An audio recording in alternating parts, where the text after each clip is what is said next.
The best way to quit sugar is actually by not quitting sugar at all. Hear me out. In this video, I'm going to break down why sugar is worth quitting, why it's not as hard as most people think, and how I quit sugar and have been free from it for 3 years. Stay until the end and you'll understand the real reason people get stuck on sugar, why cravings keep pulling them back, and how to finally take control. Just a quick disclaimer, this is for information purposes only and is not medical advice. What is sugar? Before you can really understand how to quit sugar, you've got to understand what sugar actually is. There are a few different types: refined sugar, natural sugar, and then a few in-between versions. Refined sugar is the bad one most people think of. It's stripped from its natural source, completely isolated from food, and comes with none of the fibre or natural structure your body would normally use to slow its absorption. That's why it hits the body so fast and hard, and is linked to so many health issues. Then you've got natural sugar, the kind found in whole foods like fruit, and even things like raw honey. The difference here is it comes packed with fibre, vitamins, minerals, and natural structure, which slows down how it's absorbed and makes it far more balanced for your body. And importantly, this kind of sugar isn't the problem. Your body actually needs it. It's your main source of energy, especially through whole foods like fruit. The issue isn't removing all sugar, it's removing the isolated, refined version that the body wasn't designed to handle. And then there's the in-between category, things like coconut sugar, date sugar, or cane sugar. These are closer to nature, but they're still not in their full whole food form. So they sit somewhere between the two. Once you understand this, everything else about sugar starts to make a lot more sense. So now you know the different types of sugar. Next I'm going to break down what the bad sugar actually does to your body and why it's such a problem. What sugar is said to cause. Sugar affects the body in a lot of different ways. In the short term, people often experience energy spikes and crashes. This happens because blood glucose rises quickly, which triggers insulin to bring it back down. For many people, this is followed by a drop in energy, what's usually described as an energy crash. It's also commonly linked to cravings, dependency, bloating, puffiness, skin changes, and inflammation. You can actually find many videos online of people before and after quitting sugar, and the changes in their body. Then in the long term, it's often associated with things like type 2 diabetes, dementia, tooth decay, fatty liver, oxidative stress, and accelerated aging. Some people even say sugar feeds cancer cells, or that high sugar environments in the body contribute to abnormal cell behaviour, although the science here is more complex. And it's generally understood to be more about long-term metabolic stress and inflammation, rather than anything simple or direct. But if sugar is one of the biggest drivers of chronic inflammation in the body, and inflammation is linked to so many long-term diseases, then what does that actually mean over time? There's also a well-known breakdown that gets shared a lot online that sums it up like this. Sugar in your blood is called diabetes. Sugar in your brain is linked with dementia. Sugar in your teeth is called cavities. Sugar in your liver is fatty liver. Sugar in your cells is oxidative stress. And sugar on your skin shows up as aging. Now, full disclosure, not all this is described in such a simple way in mainstream science, but what is widely accepted is that chronic inflammation and metabolic stress play a major role in many of these conditions, and excess sugar intake is one of the biggest contributors to that in modern diets. There's also been long-standing controversy around how sugar research was funded in the past. Historical documents suggest that in the 1960s, the Sugar Research Foundation funded Harvard researchers to publish a review that downplayed sugar's role in heart disease, while placing more emphasis on saturated fat. This kind of industry influence has been widely discussed in later academic research, and it's part of why modern dietary guidelines are still debated today. While not every claim is presented the same way scientifically, there is still a lot of discussion and debate around all of this. But regardless of that, what is clear is this: when sugar becomes a constant part of the diet, it puts the body under stress, and over time,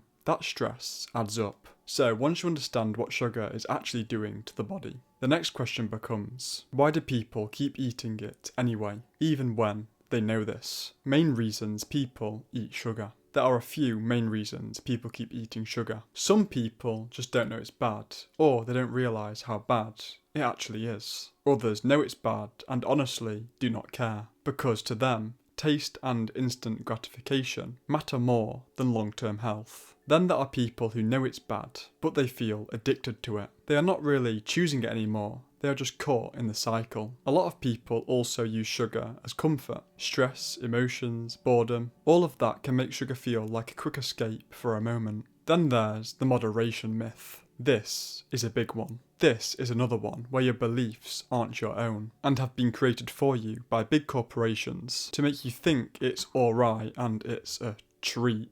So you keep buying and filling their pockets. People tell themselves sugar is fine in moderation, and that mindset is everywhere. But really, it's a way of convincing yourself that something harmful is not that harmful just because it's normal. It is like cutting yourself and calling it a treat. It's not a treat to harm your health. It's also a form of self-deception, brainwashing yourself into thinking moderation makes it okay. And a huge reason people keep eating sugar is habit. It becomes part of the environment, part of the routine, part of the social norm. But it's not just there by accident, it's actually encouraged through social settings, media, advertising, even the people you look up to. Sugar becomes something that feels normal, expected, even rewarded. In places like the blue zones, I've made videos on these in the past, where people live the longest and healthiest lives. These bad habits don't exist. No one started them in the first place, so no one had to spend years trying to break them. Cravings are part of that too.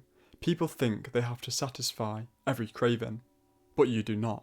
A lot of the time, the original act of eating sugary or processed foods is what makes you want them again. Then if you give in with more sugary or processed foods, you get stuck in a bad cycle. The smarter move is either to recognise that a craving isn't a must-do, or satisfy it with real food instead. That is why one of the best things you can do is remove those foods from your house completely, and replace them with better options like dates or other whole foods. If they are not there, it's harder to eat impulsively. You naturally go for whatever is easiest, and it's much harder to go out and buy them than it is to just grab them from your cupboard. Supermarket shopping is another big trigger. Never shop when hungry, because hunger makes you far more likely to make bad choices. Even better, avoid the aisles with sugary or processed foods altogether. If it's out of sight, it's out of mind. Because once sugar is in the house, it's not really a choice anymore. Emotions, cravings, and addiction can take over. And people underestimate the long-term consequences all the time.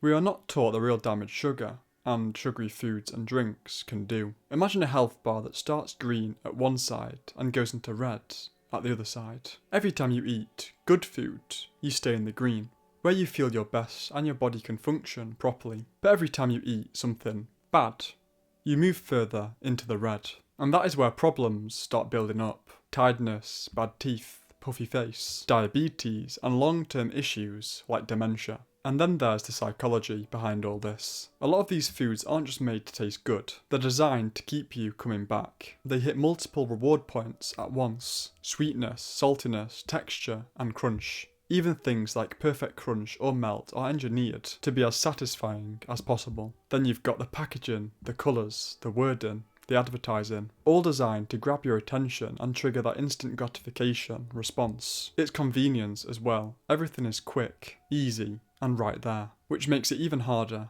to say no. And what most people don't realise is this doesn't just apply to obvious things like sweets and chocolate. Even everyday foods like pasta sauces, bread, snacks can be loaded with sugar. So you end up consuming it without even thinking about it. That's how it becomes normal.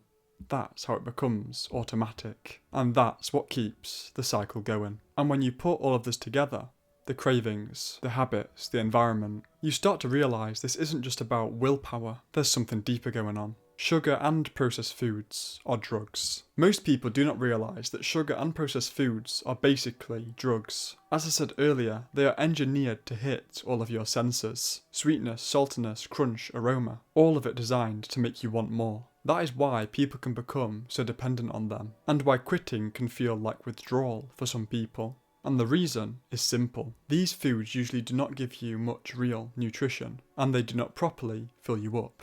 So they spike your blood sugar, then crash it, which leaves you tired, hungry, and irritated. Your energy goes up and down, and over time, those highs and lows can get worse. That is how the body starts craving more just to feel normal again. But not all is lost, because your taste buds can change. Taste buds change. So the good news is your taste buds adapt. Things that used to taste bland start to taste really good once you've cut down on sugar. And the crazy part is, what used to be your chocolate can become dates, figs, cacao, mangoes, or other natural foods that still feel satisfying. And I'm living proof because I've done this. I used to absolutely love food. I'd eat everything there were possible. And back then, everything did just taste bland, and I was one of them guys like most people that don't want to be eating fruit or vegetables. But once I quit sugar and processed foods, I started noticing like the different flavours and things, and how different apple types actually taste different. And dates have actually become the thing that feel like a treat and